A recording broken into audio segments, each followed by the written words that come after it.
Halo, Assalamualaikum warahmatullahi wabarakatuh. Ini adalah materi MPLS tentang pengenalan kurikulum Merdeka.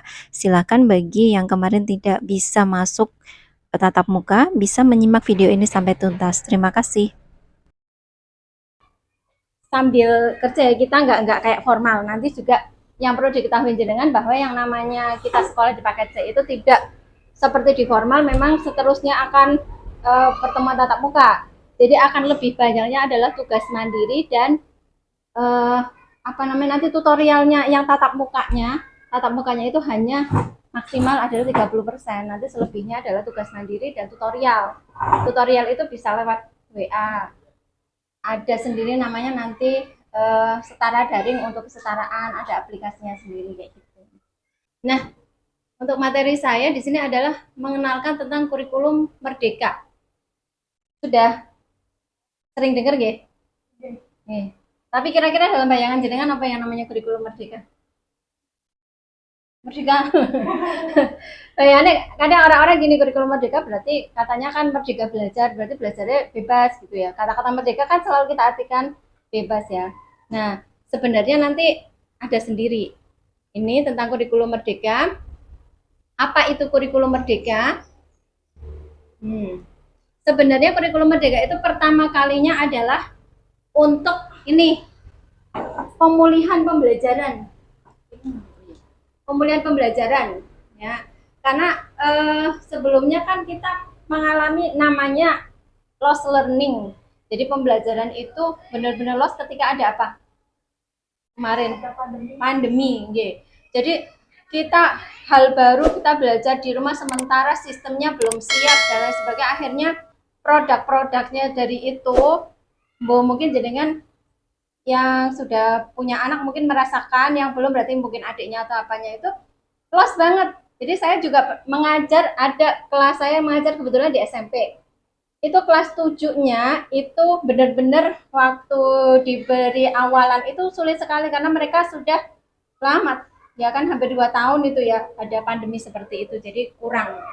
Nah, ini sebenarnya gitu untuk pemulihan pembelajaran kurikulum Merdeka. Sebelumnya disebutnya yang dikenal adalah prototype, masih perencanaan, ancang-ancangnya dikembangkan sebagai kerangka kurikulum yang lebih fleksibel sekaligus berfokus pada materi esensial dan pengembangan karakter dan kompetensi peserta didik. Nah, nanti ada beda-bedanya di situ. Apa sih kurikulum Merdeka intinya?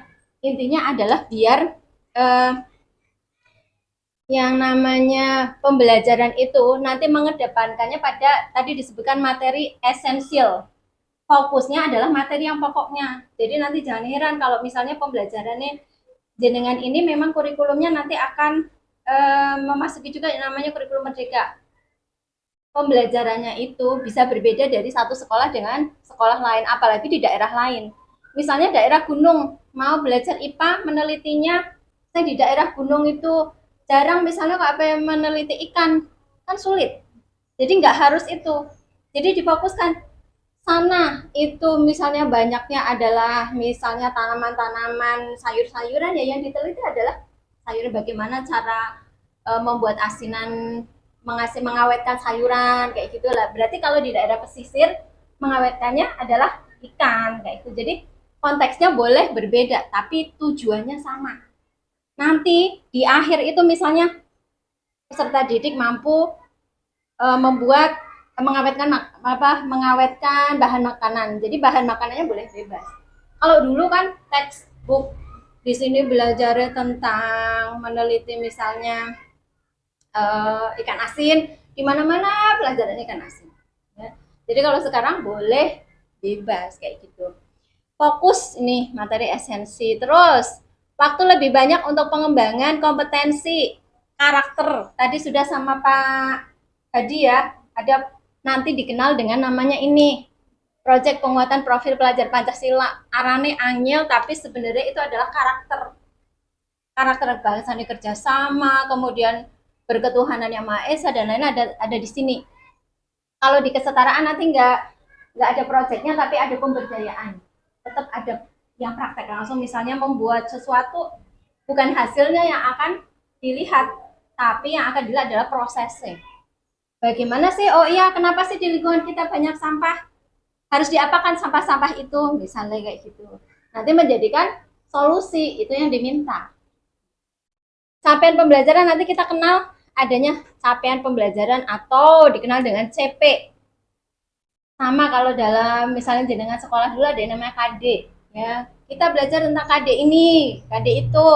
Nah, ini ada capaian kompetensi, capaian pembelajaran nanti setelah jenengan itu selesai fase, jenengan harus bisa apa. Dan ini fase ini akan berbeda kalau dulu kan per kelas. Kalau sekarang beda. Kalau SD fasenya itu ada 3, A, B, C, dibagi menjadi 3. SMP ada satu fase, fasenya D. Jadi untuk bisa tahu mampu atau tidak lumayan panjang. Karena dalam 3 tahun, kalau dulu kan setahun kayak gitu. Kalau ini enggak. Paket C jenengan nanti akan mengalami ada namanya fase D dan fase fase E dan F. Karena D itu ada di SMP kayak gitu. Jadi bukan lagi per kelas pencapaiannya, berarti jenengan mampu misalnya kalau saya ngajar bahasa Inggris. Peserta didik itu mampu berbicara bahasa Inggris, dilihatnya setelah satu fase itu. Kebetulan kalau SMP 3 tahun. Kalau misalnya ini ada jenengan paket C itu nanti ada fase E sama F kayak gitu. Nih. Memberikan fleksibilitas bagi pendidik dan dukungan perangkat ajar serta materi pelatihan pengembangan kurikulum. Nah, ini tadi ya materinya fleksibel, boleh berbeda, nggak kayak dulu sekolah kono kok ngajarinnya materinya tentang ini, kok di sekolah ini beda. Boleh ke Bandung, saya maunya pakai kereta, saya maunya pakai bis, yang penting sama-sama tekan Bandung. Mau jalan kaki pun bagi yang nggak, saya mabok terus, saya mau jalan kaki, dibiarin lambat nggak apa-apa, nanti dituntun. Oh yang lain dicepet, oh yang ini lambat berarti didampingi, seperti itu. Nggak harus kayak biyen kan kalau belajar itu harus bareng-bareng. Kalau sekarang kalau memang ada yang cepat, difasilitasi dipercepat. Kalau yang misalnya yang masih lambat dituntun, oh ini masih lambat nggak apa-apa kayak gitu. Jadi berdasarkan sesuai dengan kompetensi peserta didiknya kayak gitu. Nah, mengedepankan gotong royong dengan seluruh pihak untuk mendukung implementasi kurikulum merdeka. Ini nanti kalau diterapkan benar-benar nanti pembelajarannya sebenarnya enak. Karena misalnya pembelajaran melibatkan dari pihak luar, misalnya yang punya pengalaman. Jadi misalnya tadi untuk pengawetan makanan kita bisa undang dari yang biasa, misalnya yang apa sih punya UMKM untuk mengawetkan makanan, pengalamannya gimana, cara-caranya gimana. Jadi tidak hanya guru yang ini, tapi boleh. Kalau mendatangkannya susah, kita bisa pakai model Zoom atau apa. Jadi kita nggak harus tatap muka secara langsung seperti itu. Jadi intinya merdekanya nanti di situ, dan pembelajarannya itu diharapkan dalam kurikulum merdeka pembelajaran yang menyenangkan. Dengan misalnya cara belajarnya masing-masing. Saya senangnya melihat yang ada videonya.